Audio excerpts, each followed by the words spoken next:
Liberty has released a consumer behavior report focusing on the over 55s dubbed the forerunners. The report has been compiled in partnership with the UCT Institute.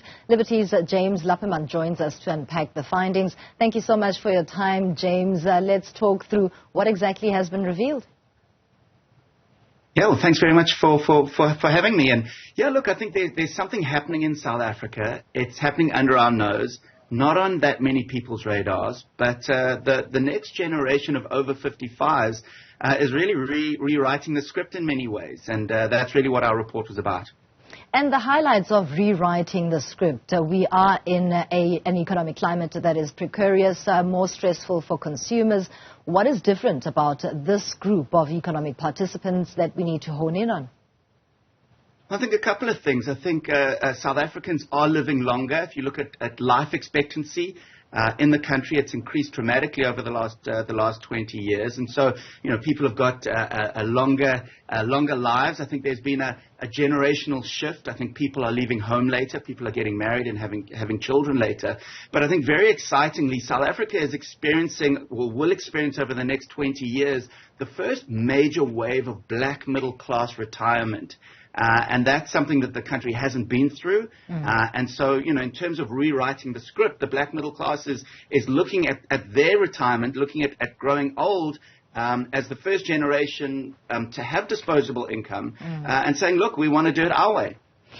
Now, that's an interesting dynamic. It speaks also of how financial stability within the dynamics of the South African economy have shifted. The progress there, what's to be said about it? It really means that one has to be so secure in their finances that they can make that decision to retire and enjoy what's left of their lifetime. Exactly. Well, look, one of the big things that came out of our report was this idea of retirement is very much being rejected. It's an idea that's stuck in our head from the 20th century. And as people, move, 55 and older, and they start reaching, this kind of retirement age, and many companies force their employees to retire at a certain age, consumers are saying, listen, we're not ready for that. We've got side hustles going. We're taking our properties and we're renting them out. We need the extra income. You mentioned that. There's financial pressure.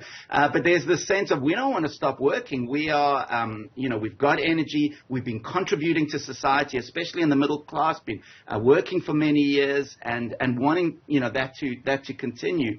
But having said that, there's also, an important kind of reminder for us as South Africans that whenever you look at an average, it means very little in South Africa because you've got a huge amount of inequality. And when it comes to the middle class and kind of the wealthier segments, you've got a group, especially in the black middle class, that grew up, many of them in poverty. They have worked many years. They've built up some form of wealth. They're wanting to generate generational wealth.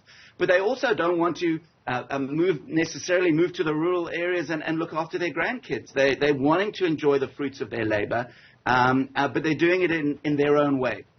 And it's also important to realize that from a digital perspective, during the digital revolution, there was this kind of stereotype of older people that they're technophobes, that they need to ask their grandkids to help them with the internet.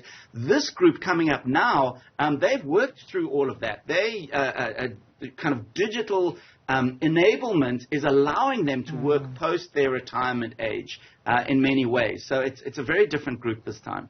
How prudent, though, is this age bracket when it comes to dealing and dispensing of their finances? Look, I mean, I think, especially, again, in the black middle class, there's this tension between what's traditionally called black tax. It's a terrible word, but we're kind of stuck with it. And the idea of generational wealth and trying to help their children kind of live a better life than they did. And so there's this kind of this tension of, yes, an extended life does mean that I need to watch my finances carefully, because if I'm going to live an extra 10 years, I need to be able to afford that. But at the same time, there's also the sense of, hey, I've worked hard, I've worked many hours, and in the later years of my life, I want to do some traveling. and I want to enjoy myself as well. And so there's definitely a tension there. But also remember that, kind of the early days of democracy, there's a lot of stereotypes around the black middle class as, kind of young and up and coming and buying things. And there was this period of asset catch-up, which is necessary in a young middle class. But 20 years later, 30 years later, the levels of financial savvy and financial literacy are incredibly high in the middle class. And so, that definitely plays a role. Lastly, do we expect this trend to continue going forward because on the techno-savvy type of element, as well as what you alluded to in terms of a progression in financial stability, with the generations that come after this particular bracket called X, and it is likely to improve and stabilize as the norm? Exactly. And look, I think, many in this kind of Generation X, over the last 20, 30 years, they had to deal with quite complex technology, and a lot of that has changed now. That adopting new technologies has become easier. And look, financially, things will always be quite rocky as long as the economy is in such a low growth phase. But remember that, there is a resilience built into the middle class, in the same way that there's a resilience built into many lower income households. And so while there is absolutely pressure, there is a cost of living crisis. All of those things are very real. I think it's appreciating that, dynamics do change. And I think if we're stuck in a mindset from the 20th century, I think we're going to miss out on opportunities for growth. Thank you so much for your contribution this morning. James Lappeman is with Liberty talking us through that report that looks at the financial behavior of the bracket over 55 years.